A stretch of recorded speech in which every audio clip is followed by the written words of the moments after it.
Today we're at the Green Up store here on Elmer Street, and we're going to be talking about water conservation today. Alex, why do we want to talk about water conservation? Why is it important? Well, water is becoming a bigger and bigger issue that we hear about in the news these days.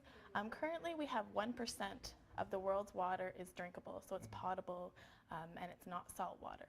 So it's pretty important, and it's a hard thing for us to believe here in Peterborough because we're surrounded by water. So we want to make sure that we're not taking advantage of this beneficial resource. Okay, and let's talk about some ways that we can conserve it. Okay, so I was thinking that we would talk about things we can do in our own homes. It's a pretty important issue right now. The City of Peterborough will be having water meters installed, so folks in the city will be wanting to pay attention to that, as well as people with wells and septics. It's important for them as well. Okay. Yeah. Now, I think probably one of the topics we were talking about earlier is toilets. That's something that a lot of people have issues with. What can we do to conserve water with toilets?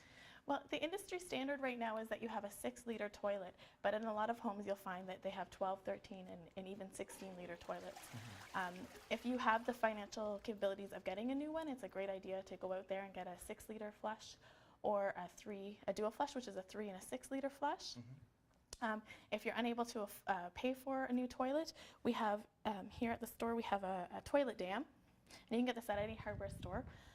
And what it does is it just displaces water in the back of your tank. Okay. So your flush is a lot less. All right. Yeah. Now, I also see here we have these neat little tablets. They detect leaks?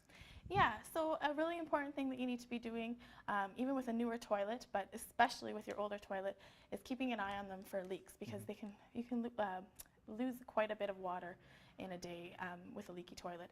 So you might have some signs already that you might pick up that your toilet's leaking. You might hear it running. It might be hard to flush. You might have to hold in the handle quite a bit. So these are tablets. You just put them in the back of your tank. So you carefully take off the top of your tank and you drop them in, and they'll turn blue. And you can also use food coloring. You don't necessarily need the tablets. You can use food coloring. Put it back on. Leave your toilet for about 10 minutes. And then if you see any running into the bowl, after that 10 minutes, then you know you've got a leak. Okay. Now, what about faucets? That's something all of us seem to have in our homes. Do they leak as well frequently? Oh yeah, everyone's got a leaky faucet that keeps them up at night, or a drip going. That's a really easy thing to fix. And I advise people do that quite quickly because you can lose quite a bit of water. And we also can get these neat little ends to go on our faucets that conserve water as well? Yeah, aerators. So aerators are a pretty cheap and easy fix to conserving water. You can save about 50% of the water usage, as well as you're going to save on your heating bill because you're going to use less water which needs to be heated. So this is for a bathroom tap. You can get them for showers as well? Yeah, this is a basic one, pretty basic one, and they're a cheap thing to buy as well if you get just a basic, but you can also get your ones that come off and the big shower heads. It depends on what features you want. Well, thanks for talking to me today, Alex, and we'll see you again next week on The Green Update. The Green Update is brought to you by Peterborough Moves. You'll never feel cold if you're walking and moving. If you have any questions about today's episode of The Green Update, call Peterborough Green Up at 745-3238.